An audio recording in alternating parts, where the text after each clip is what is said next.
Ok, encore une fois, je vous salue. Nous allons encore continuer à parler sur le bonheur. L'autre fois, on s'est dit que tout et chacun de nous peut définir le bonheur de sa façon. Il y a l'autre qui peut définir le bonheur comme un mari et une femme. Oui, même la Bible déclare que celui qui trouve une femme trouve le bonheur.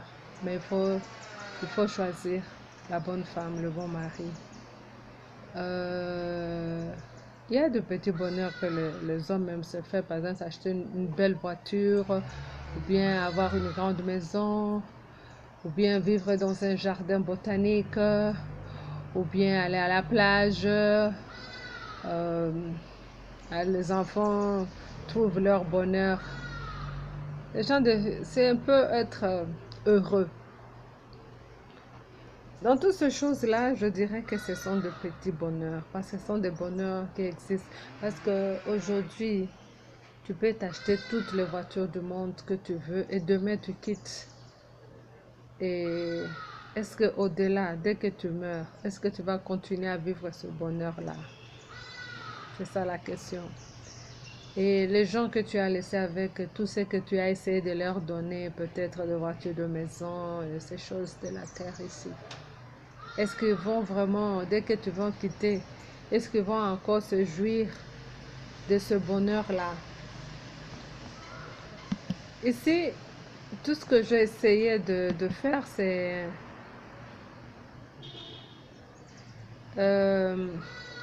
définir le bonheur selon ce que Dieu voudra, selon Dieu. Qu'est-ce que le bonheur? Est-ce que Dieu veut que nous vivons dans le bonheur? Est-ce que c'est dans sa volonté? Hein? Est-ce que c'est dans la volonté de Dieu qu'on puisse vivre heureux sur cette terre? L'autre fois, on s'est dit oui, parce que la Bible dit dans Matthieu 5, versets 3 à 12,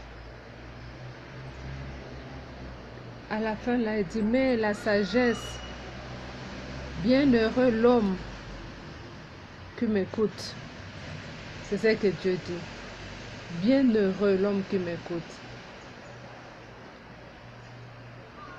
Dans Proverbe 8, il est 12 à 34, parce je ne peux pas lire tout. Jésus-Christ disait que dans Luc 11, 28, que bienheureux ceux qui écoutent la parole de Dieu et qui la gardent. Hein? Mais bien aimé, Dieu ne veut pas nous voir vulnérables. Quand tu es abattu, quand tu es seul, quand tu n'es personne, quand tout le monde t'a quitté et tu te retrouves seul, tu peux te dire que ta vie est finie, tu n'es plus heureux. Ou tu ne vis pas dans ce bonheur. Non, bien-aimé, Dieu ne définit pas le bonheur de cette façon. Dans la Bible, il y a quelqu'un qui s'appelait Jacob, qui a marié deux femmes, Léa et Rachel. Rachel, avant, Jacob aimait beaucoup Rachel. Mais c'est que son oncle a fait, parce que ses enfants c'était les filles de son oncle, dans la Bible, je crois que c'est dans Genèse 30, il a donné la grande sœur à Jacob la nuit, parce que Jacob s'attendait de marier la petite sœur. Parce que pour moi, je continue à croire que Rachel, c'était la femme de promesse. C'est pourquoi deux fois, quand nous nous marions, il faut vraiment réfléchir. Quand Dieu te donne quelqu'un dans ta vie, la Bible nous dit dans Proverbe, par exemple, que Dieu nous donne une femme. Celui qui trouve une femme trouve le bonheur. C'est ce que le Proverbe 31 dit. Mais l'homme ne sait pas différencier La femme qui te donne le bonheur est celle qui ne te donne pas. L'homme de ta promesse, c'est difficile à l'homme de différencier, surtout si nous faisons les choses par la chair et nous ne le faisons pas bien. Deux fois, tu quittes la femme de tes promesses pour aller dans des problèmes. Et deux fois, tu quittes celle qui n'est pas de ta promesse pour aller te marier. C'est pourquoi on retrouve beaucoup de divorces. Et ce n'est pas ça le sujet d'aujourd'hui, mais le sujet d'aujourd'hui, c'est le bonheur.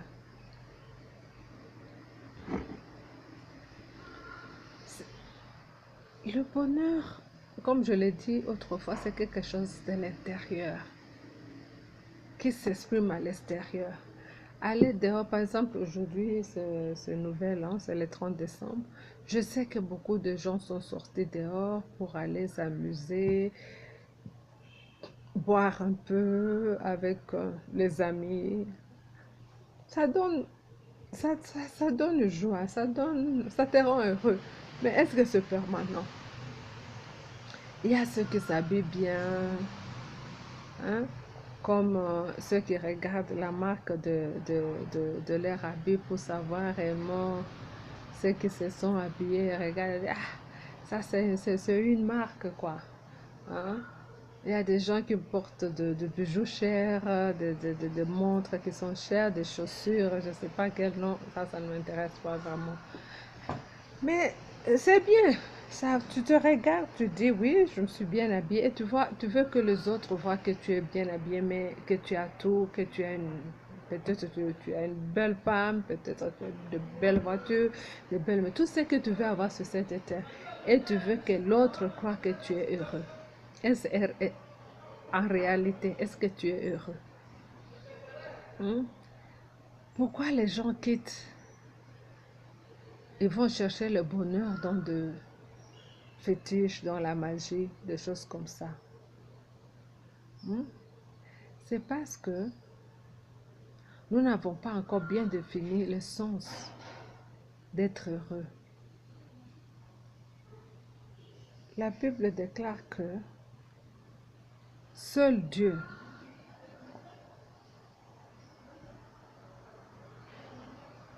Psaume 34, verset 13 dit ceci. Je vais lire aujourd'hui beaucoup de versets bibliques juste pour qu'on puisse bien avancer. Parce que ce n'est pas parce que tu es noir, tu n'as pas le bonheur, ce n'est pas parce que tu es blanc que tu n'as pas le bonheur ou que tu as plus de bonheur que l'autre, non. C'est pas parce que tu es président que tu as plus le bonheur que le pauvre qui marche sur la route, non. Tu peux être président, tu peux être l'homme le plus riche, mais tu n'es pas même heureux. Hein? Tu ne dors même pas la nuit. Il y a même de pactes que tu as signés avec le monde du ténèbre qui fait que tu n'es même pas heureux. Ce n'est pas les habits, il y a des gens qui ne veulent même pas à leurs enfants ou à leur famille, mais qui gaspillent tout leur argent à se procurer de vêtements qui sont chers, des choses qui sont sophistiquées, juste pour montrer à l'extérieur qu'ils sont heureux, ils ne le sont pas. Bien-aimé, c'est ton droit d'être heureux avec le peu que tu as ou avec plus, tout ce que tu veux. Mais ton intérieur là, ton intérieur, quand tu dors, il faut dormir paisiblement. Tu ne te donnes pas de faire des vacances, de faire tout ce que tu veux, de t'acheter de bons amis. Quand tu fais tout seul, ce que Dieu cherche, c'est ton bonheur. Ecclésiaste 2, verset 24 pouvait dire, il n'y a pas de bonheur pour l'homme qu'à manger, à boire et à faire jouer son âme du bien-être au milieu de son travail. C'est ton droit. Mais je vis que cela aussi vient de la main de Dieu. C'est Dieu qui te bénit, c'est Dieu qui le fait. Mais est-ce que toi tu as Dieu? Est-ce que tu reconnais que tout ce que j'ai, c'est Dieu qui me l'a donné? Ou bien tu crois qu'à la puissance de tes ancêtres? Oui, il y a des bénédictions qui ne viennent pas de Dieu, ça je vous dis c'est vrai. Hein? La Bible déclare qu'il y a d'autres bénédictions qui viennent de l'Orient, les bénédictions qui viennent du monde des ténèbres. Il y en a, ça existe, je ne peux pas refuser. Et si c'est quelque chose de temporaire, si tu meurs, tu vas où? Tu vas dans le feu, dans le tourment. Il faut croire que Dieu existe, il faut croire que Dieu attend du bien sur toi. C'est la raison pour laquelle on est en train de parler de la recherche du bonheur. Il y a nos enfants aujourd'hui qui sont sur cette terre Ils n'obéissent pas à leurs parents. Non, même, tu sais, quand un enfant n'obéit pas à son parent, le problème est que, ou bien un homme n'obéit pas à sa femme, ou la femme n'obéit pas à son mari. Le problème est que ces gens-là, ils n'ont pas Dieu dans leur vie. Ils n'ont pas la crainte de Dieu. Parce que si tu as la crainte de Dieu,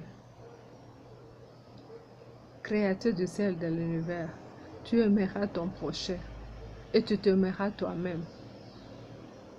La Bible dit dans Job 22, 21, attache-toi donc à Dieu et tu auras la paix, tu jouiras ainsi de bonheur. Mes bien-aimés, laisse-moi te dire,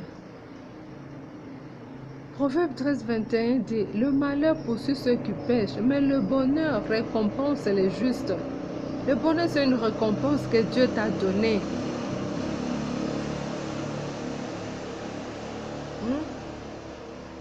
Nous allons lire aujourd'hui. La Bible nous dit, dans Proverbe 8, 31, jouant sur le globe de sa terre et trouvant mon bonheur parmi le Fils de l'homme. C'est la volonté de Dieu que tu puisses avoir ce bonheur-là.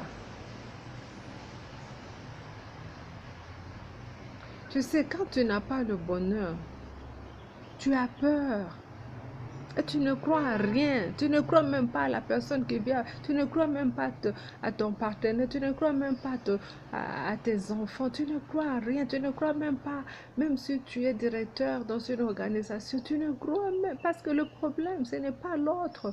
Le problème, c'est la façon dont toi, tu te vois. Ce qu'il y a à l'intérieur. Notre intérieur est vraiment pourri. Parce qu'on ne veut pas chercher Dieu, on est hautain. On veut s'éloigner de Dieu pour aller chercher des choses qui sont temporaires. Dieu donne tout.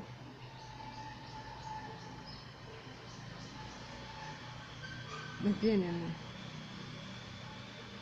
deux fois, nous voulons aller chercher nos propres solutions comme Léa dans Genèse 30, 11. Qui est parti, comme il ne faisait plus d'enfants, il est parti et demander à sa servante de faire un enfant avec son mari. Et puis il dit, quel bonheur! On appela l'enfant le nom de Gad. Sérieusement. Hein? Tu quittes foyer numéro 1, tu vas encore foyer numéro 2, tu te cherches tes propres solutions. Qui t'a dit que c'est toi qui dois te chercher tes propres solutions? Moi, je vois les gens quitter de pays en pays. Il marie au Rwanda, il dit non, non, ça ne va pas. Il va au Congo, il va se marier. Il va, je ne sais pas, aux États-Unis, là, une autre femme. Et puis il se retrouve avec 23 femmes et sans enfants. Et personne ne le sait. Tout ça, il est en train de chercher le bonheur. Hein? D'autres enfants, il les sacrifie à la recherche du bonheur. On se donne trop au diable pour rien. Lorsque Dieu t'aime, nous aime, lorsque Dieu existe et nous donne le bonheur, c'est ça l'Afrique, les oiseaux vont aller dormir. Somme 73, toi, quand je portais avion aux insensés, en voyant le bonheur de méchants, tu as vu? Toi, tu portes envie aux gens qui passent parce qu'ils passent avec des grandes voitures. Est-ce que tu sais s'ils dorment, s'ils ferment les yeux la nuit? Hein? Tu sais même que sa femme de nuit là, c'est un crocodile. Il y a des hommes qui couchent avec des animaux à la recherche du bonheur. Hein? Il vit cette fois qu'il est célibataire, ou dans sa maison, il y a un crocodile. Que le Seigneur fait taire ces oiseaux-là parce qu'on part. Job 7,7 dit, souviens-toi que ma vie est un souffle, mes yeux ne reverront pas le bonheur. Et bien aimés, nous devons savoir que nous allons partir un jour. Nous allons aller quelque part. où nous allons vivre dans l'éternité. Il y a la présence de Dieu. Il y a la présence de Dieu, Dieu qui nous attend dans un bonheur éternel. Il a dit, si tu crois en mon Fils Jésus-Christ, tu seras heureux. Hmm? Parce que Jésus-Christ lui-même nous a dit que je vous ai préparé une place. Dans la maison de mon Père, vous trouverez une place. Hmm? Il y a les gens qui vont quitter cette terre comme Job, sans voir ce bonheur-là, ce que nous venons de lire là dans Job 7:7. Souviens-toi que ma vie est un souffle, mes yeux ne reverront pas le bonheur. Job 9:25 dit, mes jours sont plus rapides qu'un courrier. Il fuit sans avoir vu le bonheur. Il y a les gens jusque-là, ils n'ont pas encore parvenu à expérimenter le bonheur. Ils ont refusé la vraie voie de recevoir ce bonheur-là. Ils ont refusé de croire que le vrai bonheur ne vient que de Dieu. Ils ont refusé cela, mes bien-aimés, croire que le bonheur va venir de sa femme, de son mari, de ses enfants. Le bonheur ne vient pas des autres, le bonheur intérieur. Le bonheur, c'est toi et Dieu veut que tu sois dans ce bonheur. Juste dis, Seigneur, donne-moi ce bonheur, simple que ça. La prière procure le bonheur. La Bible déclare dans Romains 1:10, demandant continuellement dans mes prières d'avoir enfin, par sa volonté, le bonheur d'aller vers vous. Hein? Quand tu pries, tu présentes à Dieu tes désirs, ce que tu aimerais, il est capable de le faire. Beaucoup de gens disent, ah, tu sais quoi, Dieu dit. C'est pourquoi nous, on cherche des raccourcis. J'avais un ami qui fit l'enfant d'un président, que je tais les noms. Un jour, il était logé dans un hôtel intercontinental. On est parti le visiter parce que mon ami, c'était l'ami à mon ami. Alors, mon ami là nous a invités d'aller. Je vous ai dit de vous taire, de quitter maintenant. Mon ami là m'a demandé d'aller le visiter et nous sommes partis le visiter. Il m'a dit, tu sais quoi, Dieu traîne. C'est pourquoi moi j'ai choisi la vie de Satan. Parce que c'est un temps, il te dit seulement, donne-moi seulement ton neveu, ta nièce, tu lui donnes et tu jouis du bonheur. Il est là, il est où? Il nous a quittés, il est parti, il est mort. Le fils de ce président-là, il est mort. Hein? Il dit que votre Dieu, il faut prier, prier, prier, prier. Sincèrement, c'est ça que tu crois? Hein? Le bonheur, ce n'est pas seulement sur cette terre. Quand tu prépares ton bonheur sur cette terre, sache aussi que là où tu vas, quand tu vas mourir, c'est pour aller jouer. Qu'est-ce que tu veux? Tu veux qu'on t'acclame ici, tu veux qu'on te dévoile, hein? L'homme ici a tout. Hein? Quelle attitude! Hein? Et après, tu finis mal. Comme tant de présidents, Bokassa qui a mal fini. Tu envoûtes toute la population pour le bonheur, puis tu finis mal. Ça sert à quoi toutes ces choses-là? Veux-tu nous convertir et vivre heureux? Hein? Souviens-toi que ta vie est un souffle. Et que ce bonheur-là que tu cherches, tu ne le verras plus parce que le bonheur est éternel. Le bonheur, quand Dieu te donne le bonheur, parce que tu sais, Dieu sait qu'il a fait, il a envoyé son Fils bien-aimé Jésus-Christ. Il a versé son sang sur la terre parce que le problème avec ce bonheur-là, cette terre a été maudite, je vous ai dit ça la première fois. Alors ce que Dieu a fait, il a versé le sang de Dieu, a été versé sur cette terre pour que cette malédiction qui était sur cette terre puisse rencontrer la divinité afin que la terre soit pour nous une bénédiction. C'est pourquoi nous devons dire à cette terre qu'il n'a pas le droit de nous maudire parce que nous sommes bénis. Beaucoup de gens perdent leur temps. Comme je vous ai dit que la prière procure le bonheur, si nous lisons dans Romains 1:10, c'est-à-dire demandez continuellement dans mes prières d'avoir enfin, par sa volonté, le bonheur d'aller vers vous. Ça, on a lu encore une fois dans Psaume 4:7, plusieurs disent que nous fera voir le bonheur. Fais lever sur nous la lumière de ta face, ô Éternel. Fais lever sur nous la lumière de ta face, ô Éternel. Voilà, voilà la vraie prière. Mes bien-aimés, c'est dans la volonté de Dieu. Job a dit ceci dans Job 8:6. Si tu es juste et droit, certainement alors il veillera sur toi. Dieu veillera sur toi et rendra le bonheur à ton innocence demeure. Il y a les hommes qui vivent avec les femmes qui vivent. Toujours il y a des disputes sans cesse. À cause de l'infidélité. On ne veut pas vivre selon la parole de Dieu. On croit que non, ma femme ici ne me suffit pas, l'homme ici ne me suffit pas, il faut que j'aille chercher ailleurs. Tu es en train de perdre tout ton temps de vivre le bonheur que Dieu a planifié dans ta vie. Dans les choses inutiles. Tu es en train de passer ton temps avec un homme qui n'est même pas ton mari. Croyant que c'est le bonheur. Tout le monde s'est trompé en faisant ces choses, mais il faut arriver quelque part et dire, en fait, ce bonheur-là, je ne l'ai pas. Que je me calme, que je cherche Dieu. La Bible déclare dans Proverbe 17:20, un cœur faux ne trouve pas le bonheur, et celui dont la langue est perverse tombe dans le malheur. Tu restes toute la journée, surtout les femmes là, en train de critiquer,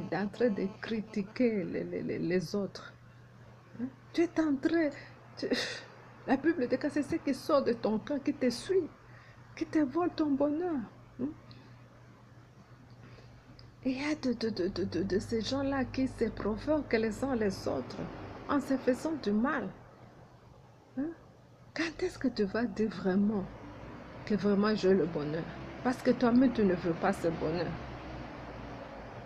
La Bible déclare dans Psaume 128, c'est l'Éternel te bénira de Sion. De Sion, c'est la demeure de Dieu. Il te bénira et tu verras le bonheur de Jérusalem, le bonheur de ta maison tous les jours de ta vie. Notre Dieu est fidèle. On ne peut pas vivre comme nos ancêtres qui partaient, qui couchaient avec les démons pour avoir le bonheur. On a Jésus qui est venu, qui est mort à la croix pour nous.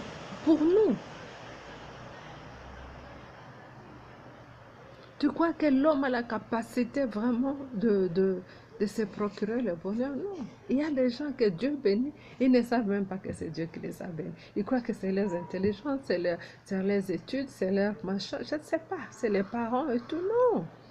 Quand Dieu te bénit, il faut être reconnaissant. La Bible dit dans Proverbe 18 que celui qui trouve une femme trouve le bonheur. C'est une grâce qu'il obtient de l'Éternel. Mais toi, tu trouves une femme, tu commences à le taper. Tu vas dire non, c'est parce que dehors, là, tu en as plein. Réfléchis. Il y a des femmes qui sont liées à tes promesses. Il y a aussi des hommes qui sont liés à tes promesses, je ne sais pas. Mais ici, c'est écrit que celui qui trouve une femme, les femmes souffrent trop. La femme vient et te dit, ok, je vais aller marier une petite fille. Vas-y, qui t'a dit que c'est là où tu vas? Mais bien aimé, laissons-nous de nous faire du mal. La Bible déclare dans Proverbe 28, dit que celui qui égare les hommes droits dans la mauvaise voie tombe dans la fosse. Mais les hommes intègres héritent le bonheur. Sois intègre à te voir. Parce que Dieu te voit.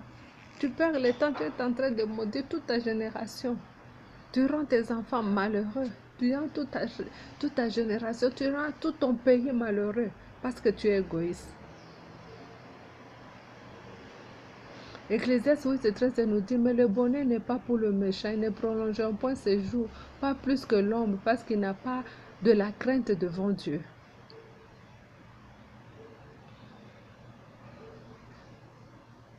Bien-aimé, même si le malheur t'arrive, tu perds une membre de ta famille, laisse-moi te dire ceci. Sache que Dieu ne va jamais t'abandonner. Sache qu'il sera avec toi. Proverbe Ecclésiaste, je crois, 7:14 dit, au jour du bonheur, sois heureux. Et au jour du malheur, réfléchis. C'est-à-dire, sois en prière.